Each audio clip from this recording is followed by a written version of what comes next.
Television's most memorable and ghastly old gits shuffled his disgusting, smelly, moth-eaten way into our lives. You don't know nothing. You can't spell. You're not competent. I've been a rag and bone man all my life. For so on. I was a rag and bone man before you was born. You must have been a rag and bone man after you're dead. How do you know? I'll kill you if you don't shut up. You can't argue in films or television through the years that what people look like is a very important consideration. And all the great monsters in sitcom have been blessed with very definite faces and exaggerated their appearance. Yeah. He was physically repellent. It was a triumph by the actor, who was, I imagine, was really 18 years old. Well, that's a bit of luck, isn't it? Best set of teeth I ever had, these are. Not making teeth like these nowadays. Oh, God, my gums are shrunk. Albert doesn't mind living in squalor and enjoys his mittens and his little white stubble and his and all the rest of it. And Harold was just a touch of dignity everywhere, which is why the catchphrase, if there was such a thing from the show, was, "You filthy, disgusting old man! Oh my God!"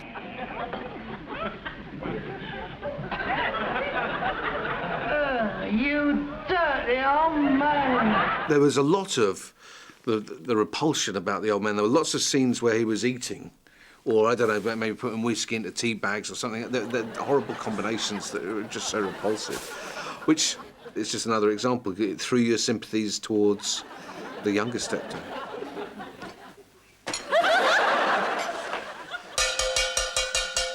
Harold! Your breakfast ready? They'll be here in a minute. Hurry up!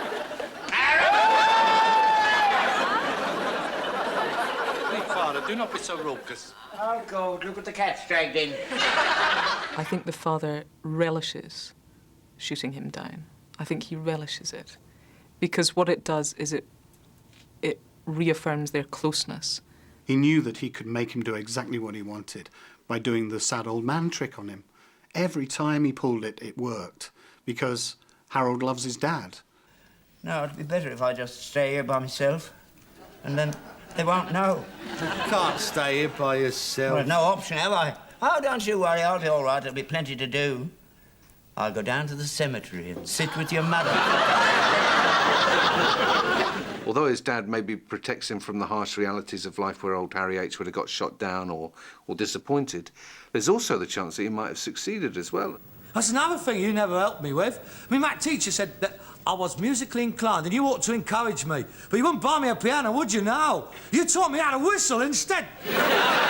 It's a very, very destructive relationship.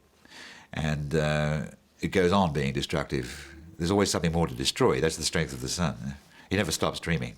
How about some caca? Cocoa with it. Soup, lovely, yes. Go make some caca. Now, I want to watch. Go make some caca. I think Steptoe was full of pathos. I mean, I remember watching a rerun of one where Harold wants to, I think he strikes up a friendship with an antique stealer. And actually this antique stealer is gay, but Harold doesn't know that, and he kind of doesn't want to know it, because all he knows is it's a bridge to another existence. Cigarette? Oh, they're nice. Thank you. They're black. Yes, they're Russian. I have them made for me. You wouldn't have a Woodbine, I suppose. I'm afraid not. Do try one. No, thanks. They make me cough me guts up something wrong.